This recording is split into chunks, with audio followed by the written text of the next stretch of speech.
Hello. Welcome to Automatic Tag Prediction for Stack Overflow questions. In this project, we build a system that will predict a set of tags for questions posted on Stack Overflow website. Our problem was mainly to design a multi-level classifier. Stack Overflow generally maintains a set of questions with multiple tags assigned to it. Although most of the questions does not have more than 5 tags, but still this takes the total number of possible tags to a few thousands. So what we needed to do was design a multi-level classifier for predicting tags. There are two common approaches for tackling multi-level classification. One common approach is called one versus rest, which decomposes the classification problem into k independent binary classification problems, training a separate classifier for each of the k possible outputs and labels. An alternative approach was multi-level classification was a set of adaptive algorithms, but we decided to stuck with the one versus rest approach as it was easy to implement and it gave quite satisfactory results. Along with this one versus rest approach, we used support vector machines with linear kernel. We also explored other alternatives like random forest decision tree and regression classifiers, etc. Results for each of them has been described later on in this phase. Now coming to methodology, Stack Overflow provides their archive data in the form of a XML file. This XML file contains has the data arranged in the form of question title, body, tags, and the answers. For our experiments, we needed only the title and tag part. So we wrote a Java program that will using a SAX parser that will extract the title and tag separately and separate them out into files data.txt and label.txt. After extracting the titles and tags, we noticed that the dataset consisted of more than 6 million questions and around having 40,000 unique tags. Now, such a large dataset was difficult to handle in terms of computational and space constraints. Um, so, therefore, we limited our approach by restricting to those only posts which occurred more than 2200, which had 2200 most common tags assigned to it. Cleaning and pre-processing the data.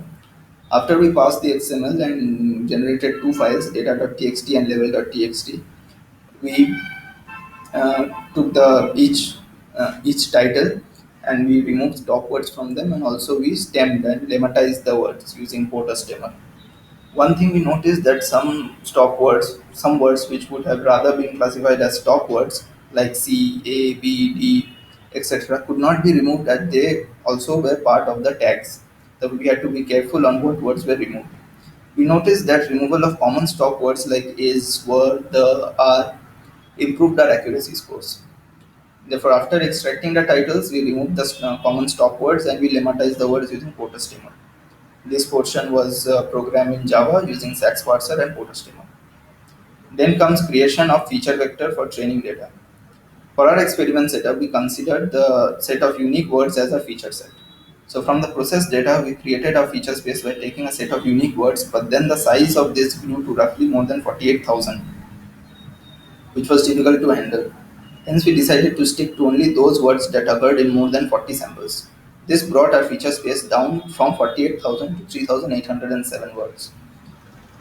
For our training set, we created a binary sparse matrix of dimension of number of samples into number of feature space, length of feature space. This is one example of a row in our feature vector where each column represents a word which is a part of feature set, and 0 represents presence of the absence of the word, while 1 represents presence of the word. We encoded the labels from text to numeric numbers. This is the a row in this is a sample, a test sample, and these are the labels. This portion was coded in C++. Then comes to a classifier. Our main challenge was to design a multi-level classifier for our dataset.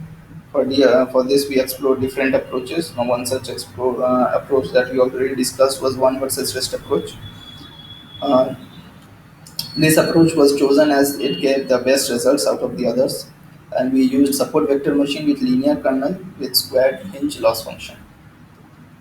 Before arriving at this approach, we explored other multi-level classifiers such as SGD classifier with modified Google loss function, which gave an accuracy score of 38 to 42%.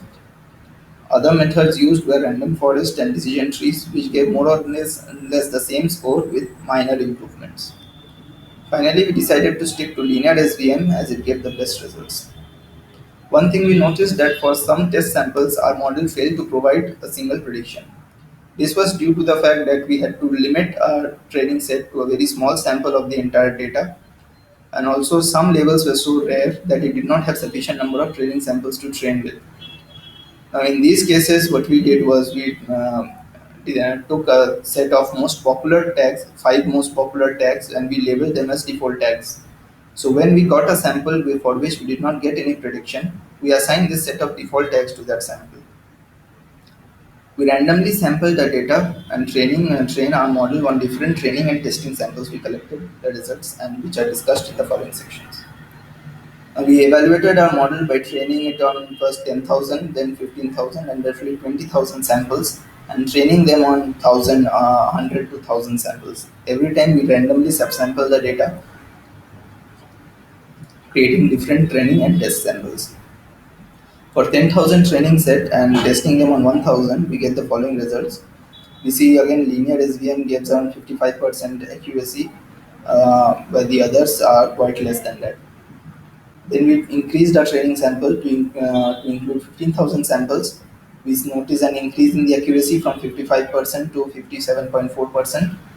Others accuracy was also increased, but still linear SVM get far superior results than the rest. Finally, we trained our model on 20,000 samples, tested them on 500 samples, and we reached an accuracy score of around 61.8% in case of linear SVM. Others followed, but they were not quite as high as linear SVM. We observed that in all cases, linear SVM gave far superior results as compared to other models. We also experimented with reducing feature space by PCA and all, but that resulted in decrease of the accuracy score to some extent. Also, we noticed that decision tree and random forest took a lot of time to train. So our most ideal model in our case was one versus rest using linear SVM. The major problem that we already discussed in our case was computational and space constraints. Due to a limited subsample dataset, many test samples were returned without any predicted tags. For those samples, we just assigned the set of default tags to it. So, assigning default tags also increased accuracy in our case. Without assigning these default tags, our accuracy was limited to 55 to 57%. But after this default tags assignment, we reached 62% accuracy score. Due to the above constraints, we could not train our model to more number of samples. Now, if we could have trained on larger data set, we are sure that we could have improved our accuracy to a step of a few more notches. Thank you.